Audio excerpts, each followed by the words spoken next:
Olha só, eu já vi de longe esse papo de vício em dopamina, regime da dopamina, não sei o quê. Assim, eu tenho que ter muito cuidado, aqui até fazendo um prólogo à minha resposta, porque às vezes o que a pessoa está dizendo faz muito sentido. Mas esse papo de dopamina, eu não consegui nem chegar perto desse assunto, é porque se a gente for olhar do ponto de vista neurohormonal, né, do que é a dopamina, do ponto de vista molecular, é um absurdo total essa ideia, tá? De que tá rolando um vício de dopamina É generalizado. lógico, sei lá, é tipo, é um negócio totalmente absurdo. Mas por que que ele é absurdo? Veja bem, vamos lá. Atividades recompensatórias geram liberação de dopamina, ok? Por que que atividades recompensatórias geram liberação de dopamina? Porque a dopamina, ela favorece a introdução daquilo que está associado do ponto de vista comportamental ou cognitivo-comportamental à recompensa num esquema que ele próprio é recompensatório. Peraí, fala assim, traduz aí. Eu comer me dá prazer. Se para eu comer eu tenho que fazer assim, se eu tenho uma liberação de dopamina, a associação das duas coisas vai liberar dopamina de maneira independente no segundo momento, tá bom? Então, num determinado momento eu fazer assim pode me dar prazer também. Ou seja, o prazer existe de maneira intrínseca, associada a um estímulo que intrinsecamente tem valor biológico. Para começar, é o seguinte: por que essa aqui é uma discussão tão grande? Por isso que é o problema que quando eu vejo essas coisas, eu saio correndo. Eu quase não falo do meu próprio assunto. Porque é assim, às vezes eu vejo que os problemas, assim, coisas que não fazem nenhum sentido do ponto de vista científico, e que às vezes tem grandes verdades associadas, só que não é bem isso que é dito, elas justamente estão nessa camada em que as coisas do ponto de vista científico não fazem sentido, porque aquilo que faz sentido é muito difícil de ser colocado, entendeu? Então, às vezes, não é nem por mal, não é nem porque a pessoa que fala dessa maneira não sabe, é porque é um rolo. Mas entrando nesse rolo, então vai só para ir como é a última, olha só, o grande ponto sobre como funciona a nossa sobrevivência como um todo, tá? E não só humana, mas do ponto de vista animal, não todos os animais que têm navegação ambiental internamente dirigida, ou seja, animais que conseguem ir para onde querem e que têm sistema nervoso, é assim. Eu tenho as coisas que são adaptativas para mim. Estas, se eu tenho um sistema nervoso organizado, elas devem me trazer alguma coisa, que seja prazer quando eu tenho núcleos afetivos, ou seja qualquer outra coisa aí que eu não tenho nome pra gente quando eu não tenho. Pumba. O problema é que a programação biológica dessas, ela atinge um limite muito rápido. Porque pensa bem, imagina eu programar biologicamente tudo que pode ser bom para você. Eu vou terminar num código infinito. E não faz sentido, entendeu? Então não tem eficiência biológica. Então, o mecanismo que é colocado para superar isso, o mecanismo que existe, é um mecanismo associativo. Ou seja, eu tenho uma segunda camada, um N2 ligado ao estímulo biológico, que é aquilo que está associado no tempo ao estímulo biológico, contiguamente no tempo ao estímulo biológico. Tá? Então, por exemplo, açúcar tem um sentido biológico intrínseco.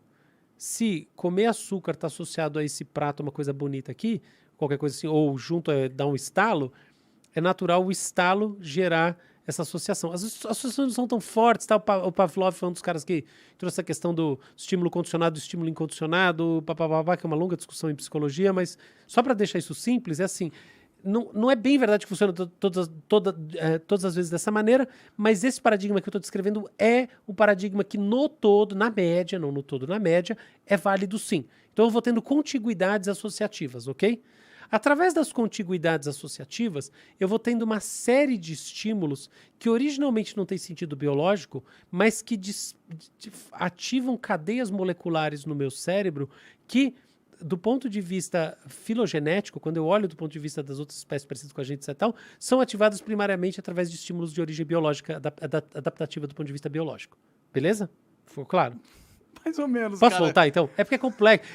Mas é importante, porque eu já vi esse negócio do dieta de dopamina, essas coisas de dopamina. É óbvio que não é nada, que tá tudo errado. Sem nenhum desrespeito a quem tá... É óbvio que são simplificações, desculpa, não é que tá tudo errado. Então, pra pensar isso direito, acho que vale a pena. Vamos lá de novo. Imagina que alguns estímulos, eles têm valor adaptativo, tá bom? Tá. Como eles têm valor adaptativo, eu quero que o organismo... Puta, tem que dar um passo atrás. É o seguinte. O organismo, ele surge sem o que a gente chama de teleologia. O que quer dizer isso? O finalismo do organismo não existe em si mesmo. O organismo, assim, também, você pode acreditar em Deus, e Deus fala, Deus me leva a fazer tais coisas. Tá ótimo.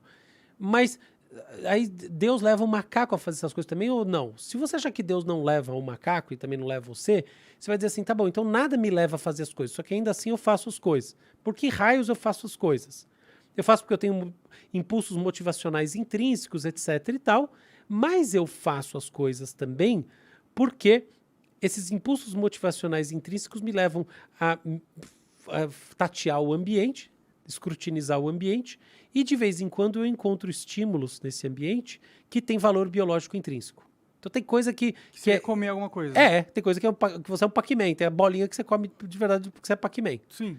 Então, o problema é o seguinte, se você só tivesse estímulos de valor biológico intrínseco, você ia fazer muito pouca coisa na vida. Você só ia fazer o que o Pac-Man faz. Só que você faz muito mais coisa na vida.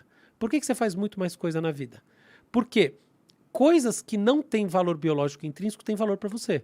A gente tá aqui conversando por quê? Porque você gosta de conversar, no fundo é isso. Sim. Entendeu? E eu também. Então, a gente está fazendo algo que não tem valor biológico intrínseco. Como é que a gente chegou aqui? Essa é a pergunta que tem que ser feita. Que raios que... Por que a gente chegou aqui? Como é que a gente saiu do nosso... Pra gente, valor biológico intrínseco era comer, era transar, era qualquer coisa, e de repente a gente está conversando.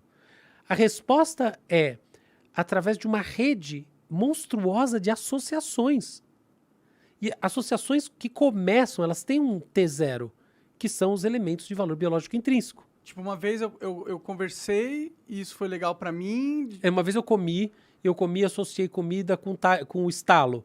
Aí uma vez eu associei estalo com andar. Aí entendeu? Redes de associação entendi. de prazer vão gerando uma arquitetura de liberação de dopamina, que é um neurotransmissor de caráter reforçador do comportamento associado ao estímulo biológico de valor intrínseco. Agora entendeu o que eu quis dizer?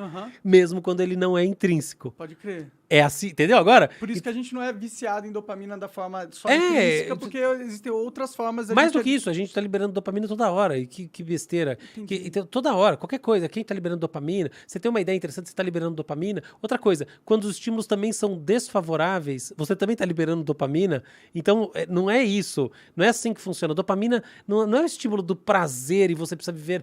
Isso aqui pensa bem, tem uma filosofia de fundo, meio uma filosofia ascética. Não, se desprenda dos prazeres e aí você vai... Não é isso aí. Não dá pra se desprender dos prazeres. Mais que isso aí pode ser até sua verdade, mas dopamina não existe hormônio do prazer. Seu cérebro sabe o seguinte: você tem as coisas que têm valor biológico intrínseco, você tem redes de associações e outras que não têm valor biológico intrínseco que levam à liberação de neurohormônios dentro de esquemas cognitivos comportamentais que estão associados à reprodução do comportamento. Por quê? Porque as coisas que têm valor biológico intrínseco, como elas têm valor biológico intrínseco, elas geram em você uma tendência à replicação do comportamento que levou você a acessá-las. Porque é assim que você sobrevive. Entendeu? Então, voltando à questão aqui, não existe vício em dopamina porque existe vício em em substâncias que têm caráter dopaminérgico. Então, por exemplo, assim, qual que é um vício típico de caráter dopaminérgico? Cocaína, tá? Cocaína, dopamina. Cocaína alcaloide, e ela é assim, de fato, assim, a cocaína, olha como uma coisa complexa. Então, nos momentos, picos eufóricos de cocaína, etc., eles são picos associados à liberação de dopamina no cérebro. Isso faz parte da primeira fase do vício. Então, de fato, vício em cocaína tem a ver com dopamina. Então, nesse sentido, você vê, a ideia de vício de dopamina não é que ela é um absurdo total. É só ela tratada assim que ela é... Ela não é a única coisa que está acontecendo. Entendeu? Então, vício em cocaína tem isso aqui. Mas olha como uma coisa complexa. Ao longo do tempo, o vício de cocaína deixa de ser um vício como busca do prazer da cocaína. Ele é a busca da evitação do desprazer do craving. E aí não é mais o mesmo mecanismo. Verdade, não é um vício em dopamina. Não. Pelo contrário. Só que olha o contrário, também envolve dopamina. Também envolve? Por isso eu tô falando que não é, isso aí não é tão assim. simples assim. Não funciona, não existe isso. Mas, de qualquer maneira, essa é a história, tá? Qual que é o subtexto aí? Você fazer só atividades, troca a palavra dopamina como atividades imediatamente recompensatórias. Pode crer. Tá? Esse é um papo importante. Até uma hora eu vou ver esse papo de dopamina, que eu já vi, são os americanos que falam, né? E daí eu vou fazer direito pra gente entender. Escrever alguma coisa, sei lá. Mas o papo é, você fazer só atividades imediatamente recompensatórias joga contra você fazer atividades que vão trazer retornos maiores no longo prazo, porque elas geram justamente um agregado de valor e a cada momento elas são menos recompensatórias? Lógico que sim. E para isso os economistas têm um nome, desconto do futuro. Então, se eu tenho uma função, todo mundo tem funções cognitivas tácitas, né, heurísticas mentais, que a gente não pensa muito sobre elas, ligadas a desconto futuro. Se você pensa, assim, você quer uma coisa que, assim, o prazer agora vale muito mais do que qualquer projeção de prazer no futuro, você vai ser sempre imediatista. O imediatismo, no final das contas, vai tender a se resolver em jogos que têm valor agregado menor.